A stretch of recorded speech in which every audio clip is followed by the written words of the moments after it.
ইমানি পরীক্ষা আপনাদেরকে নিয়ে নেই। আমার নবী গায়েব জানে কি জানে না? আর একটু জোরে জোরে বলেন না, জানে কি জানে না? দলিল নিয়ে নেন। বুখারী শরীফের একটা হাদিস আমি আপনাদের কাছে বলতেছি।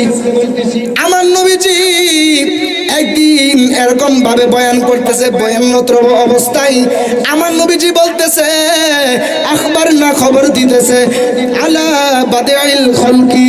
আমার নবী সৃষ্টি জগৎ নিয়ে আলোচনা করতেছেন। আমার নবী ডাক দিয়া কয়, ও সাহাবীরা রে, দুনিয়ার মধ্যে আমি তোমাদেরকে বলে দেই, আমি দেখতেছি আমার দয়াল নবীজি। সাহাবীরা ডাক দিয়ে আমরা দেখতেছি আমার নবীজি আলা বাদিল খলকি সৃষ্টি জগৎ নিয়ে আলোচনা করতেছেন। আমার নবী ডাক দিয়ে কয়, এই দুনিয়ার মধ্যে যখন মানুষ আসবে, আবার এই দুনিয়া থেকে যখন মানুষ বিদায় হবে মরার পরে, কে কে জান্নাতে যাইব, কে কে জাহান্নামে যাইব, আমি নবী সব জানি। সুবহানাল্লাহ। আরেকটু জোরে কইতেন না সুবহানাল্লাহ? সুবহানাল্লাহ। নবী জানার ক্ষমতা আছে না নাই?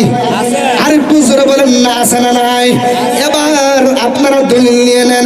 আমার নবী ডাক দিয়া বলতেছে, ক্বালান নবী সাল্লাল্লাহু আলাইহি সাল্লাম, ইন্নাল্লাহা জাওয়ালিয়াল আরদ ফারাআইতুহু মাশারিকা ওয়া মাগরিবাহা।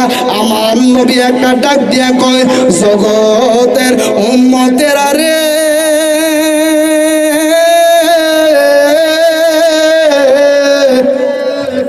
ও জগতের উম্মতেরা রে, আমার আল্লাহ গোটা পৃথিবীটাকে সরিষা দানার মতো করে দিয়েছে। আমি নবীজি সামনে যেমন দেখি, পিছনেও তেমন দেখি। আমি দয়াল নবীজি গোটা দুনিয়ার মধ্যে কি হইতেছে না হইতেছে, আমি দয়াল নবীজি হাতের তালুর মধ্যে দেখতে পারি। আর একটু জোরে করে দেন সুবহানাল্লাহ।